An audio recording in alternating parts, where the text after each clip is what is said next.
Hey church, my name's Rachel and I'm Scottish Partnerships Manager for Compassion UK.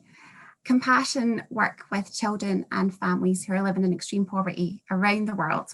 It's something that we hear and see a lot about, and it's a real privilege for me to be part of making a difference in their lives. Injustice is a huge issue. It's something we see and hear about all the time. And as a church, as we're looking to see how can we tackle injustice, not just globally and nationally, but in our community, I think it all boils down to one question, to one choice that each one of us has the choice to make, whether we're going to choose to show compassion or whether we're going to show complacency.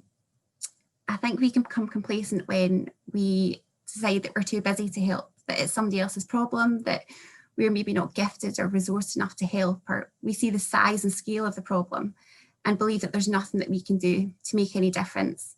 There are nearly 400 million children living in extreme poverty in the world today who don't have enough food, who they don't have access to medicines, they don't have access to education. And we can look at the size of that number and think, what on earth can I do that's going to make any difference in that ocean? The enemy wants to believe that that's true, because for as long as we're complacent and seeking justice, we're not making Jesus known in our community and in the world in the way we're supposed to be. We're not called to be the spectators of a fight. We're called to go into battle and to defend the cause who can't defend themselves, to defend the children, to defend the widow, to defend the orphan, to defend the single parent, to defend the refugee, to defend the migrant worker. That's my calling. My calling has been to defend these children and their families, to speak up on behalf of those who don't have a voice.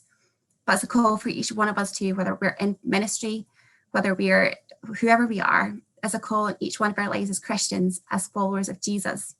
And that's something I really just want to encourage you to do today. Compassion is when we're so deeply moved by someone's pain and suffering that we have to do something about it. We can't just turn a blind eye to it, because we know that God sees it too. And it breaks his heart. It breaks his heart that the children and families that I represent, the children and families that I have the privilege of speaking up for, live with so little. And I think when we're complacent in the face of injustice, we tell the world that there's no hope of redemption or restoration.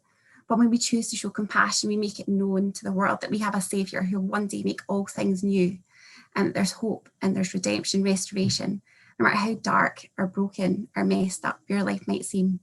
We think that we're going through hard times, but we are so privileged that actually in the midst of this, we're still so comfortable.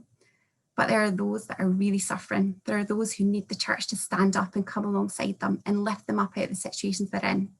Wouldn't it be so good if we were known for our compassion too, in the same way that our Saviour was? Thank you.